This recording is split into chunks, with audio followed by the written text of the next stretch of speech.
It's 3 a.m. and you're awake. Not because something is happening, because something might happen. Your mind rehearses disasters, plays out conversations, calculates catastrophes. What if they reject me? What if I fail? What if everything falls apart? You're not solving problems, you're feeding anxiety. The Stoics understood this trap. Seneca wrote, "We suffer more often in imagination than in reality." Marcus Aurelius reminded himself, "Today, I escaped my anxiety. Actually, I discarded it, because it was within me." Epictetus taught, "It's not things that upset us, it's our opinion about things." They faced plague, war, exile, and death. But they didn't waste their present on imagined futures. If you're tired of worry stealing your peace, take a moment to like and subscribe. And click that bell after subscribing to get notified when the next video drops. It helps these ancient practices reach others who are drowning in what-ifs and need solid ground. Today, we explore the Stoic art of ending worry. Not managing it, ending it. Lesson 1. Worry is not problem-solving.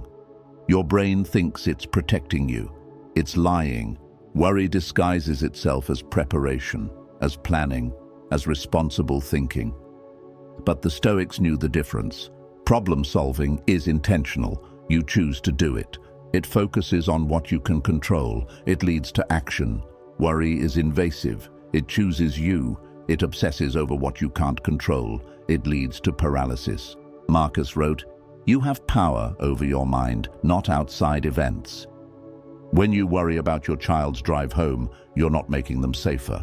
When you worry about the presentation next week, you're not improving it. You're just suffering in advance. Seneca called this voluntary misery, choosing to torture yourself with futures that haven't happened. Your brain has tricked you into believing worry prevents disaster. It's magical thinking. If I worry enough, it won't happen. But the universe doesn't work that way. Worrying doesn't change outcomes. It only ruins your present. The Stoics taught, prepare, yes, plan, absolutely. But don't confuse planning with the endless mental rehearsal of imagined catastrophes. One is productive, the other is poison. Lesson 2. The future doesn't exist. Seneca said, "The whole future lies in uncertainty. Live immediately." Think about this. You've probably worried about thousands of things in your life. How many actually happened? 10%? 5? Mark Twain said, "I've suffered many terrible things in my life. Some of them actually happened." Your mind creates scenarios, hundreds of them. All those mental movies of disaster, all that energy spent, and then life unfolds in one particular way, usually different from anything you imagined. The future is not a destination you can see from here. It's fog, impenetrable, unknowable. You can prepare your character for whatever comes. You can build skills, strengthen relationships, save money, but you cannot predict the specific shape of tomorrow. The Stoics practiced negative visualization, imagining loss, not to worry, but to appreciate. To remember that everything is temporary, to live fully now. Worry is trying to live in a time that doesn't exist, while the only time you actually have, this moment, passes unused. Marcus wrote, "Confine yourself to the present." Not because the future doesn't matter, because the present is where your power lives. Lesson 3. You're judging what you can't know. There's an ancient Taoist story the Stoics would have loved. An old farmer's horse runs away. The neighbors say, "Such bad luck." The farmer replies, "Maybe." The horse returns with 3 wild horses. "Such good fortune," they exclaim. "Maybe," says the farmer. His son breaks his leg trying to tame one. What misfortune? Maybe.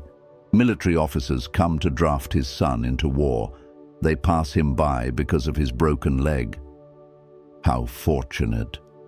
Maybe. The point. You can't judge what you don't know. What looks like disaster today might be salvation tomorrow. What seems like blessing might be burden. When you worry, you're deciding in advance that certain outcomes are terrible. But how do you know? How many times has the worst thing led to the best change? How often has loss created space for something better? Epictetus taught, events are objective. We assign meaning. The event itself isn't good or bad. Your opinion makes it so. Maybe losing that job is the push you needed. Maybe that rejection saves you from the wrong path. Maybe. The Stoics would say, stop deciding what's good or bad before you see how it unfolds. Accept what comes, work with it, learn from it, but don't waste your present judging a future you can't see. Lesson 4. Worry steals what it claims to protect. You worry because you care about your family, your work, your future. That's not weakness, that's human. But here's the trap. Worry pretends to be protection. It's actually destruction. When you're present with your children but worrying about tomorrow, you're not really there. When you're at work but replaying possible disasters, you're not actually working. Worry steals the very things you're worried about losing. Time with people you love. Energy for work that matters. Peace in moments of rest. Marcus wrote, "Don't let the future disturb you. You'll meet it with the same weapons of reason which today arm you against the present." The Stoics believed in preparedness, not anxiety. Build your character, strengthen your virtues, develop your skills, then trust that whatever comes, you'll handle it. Seneca said, "He who suffers before it is necessary, suffers more than is necessary." You're suffering twice, once in imagination, once if it actually happens. That's not prudence, that's waste. Lesson 5. You can only control now. Epictetus divided everything into two categories. What's in your control and what isn't. What's in your control? Your actions, your character, your response, right now. What's not in your control? Everything else, including the entire future. When you worry, you're trying to control what can't be controlled. You're spending energy on the wrong category. The Stoics taught, focus where your power lives. Can you control whether they like you? No. Can you control how you show up? Yes. Can you control market conditions? No. Can you control your work ethic and skill development? Yes. Can you control your health outcome? No. Can you control your lifestyle choices today? Yes. Worry happens when we mentally live in the uncontrollable category. Peace happens when we return to what we can actually do, right now. Marcus wrote, "You always own the option of having no opinion."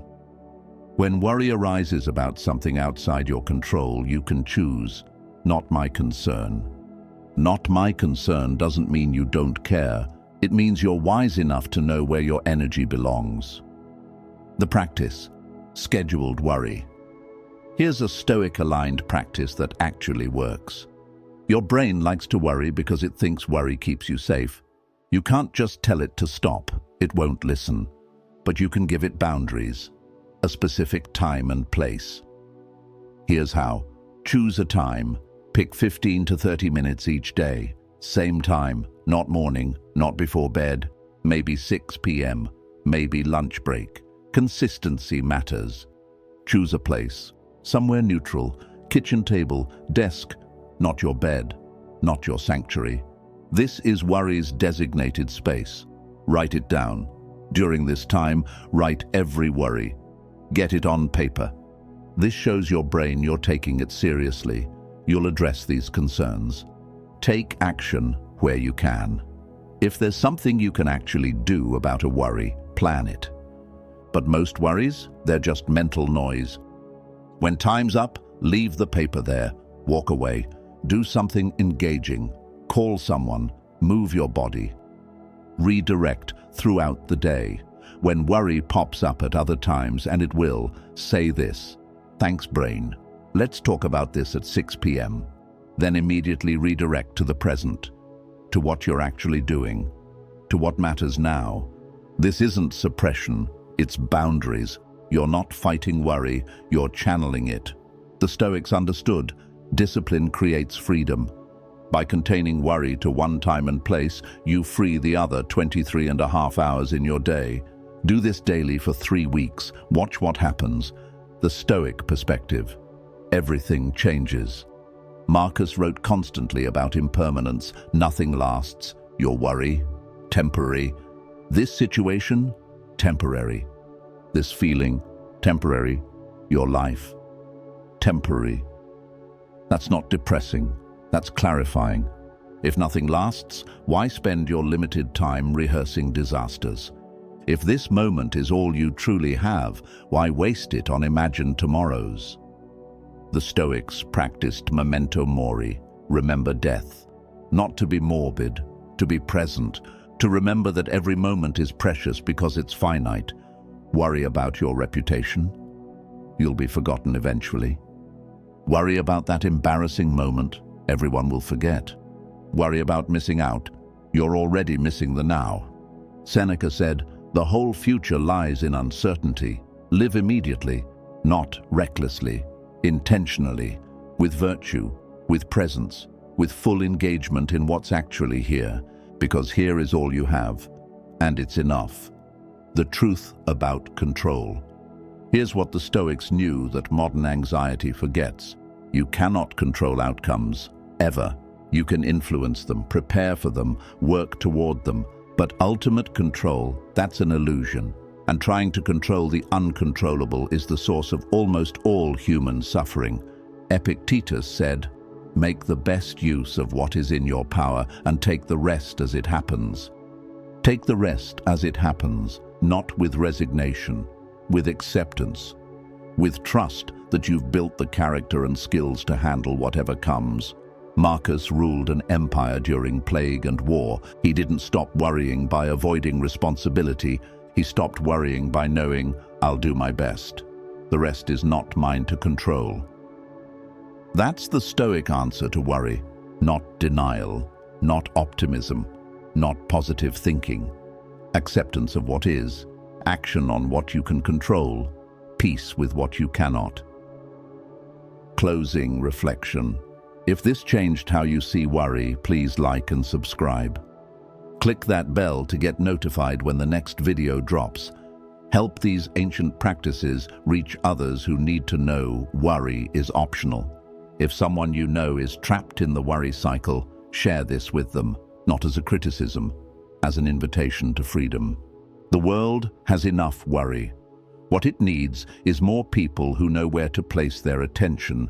You have the power to be that person, starting now, starting with this moment. To commit to this practice, write below, "Stop worrying." That phrase is your declaration. Not that the future doesn't matter, that worry doesn't serve it, that your power lives here, in this moment, in what you can actually do. Thank you for your time, your attention, your willingness to learn. Stay grounded, stay strong, stay true. And remember the words of Marcus Aurelius, confine yourself to the present. If you make sure of that and resolve to live what is left of your life in the right way, you will be able to live in serenity as if you had lived a whole lifetime already. So choose presence over worry, action over anxiety, now over never, and watch your peace return starting today.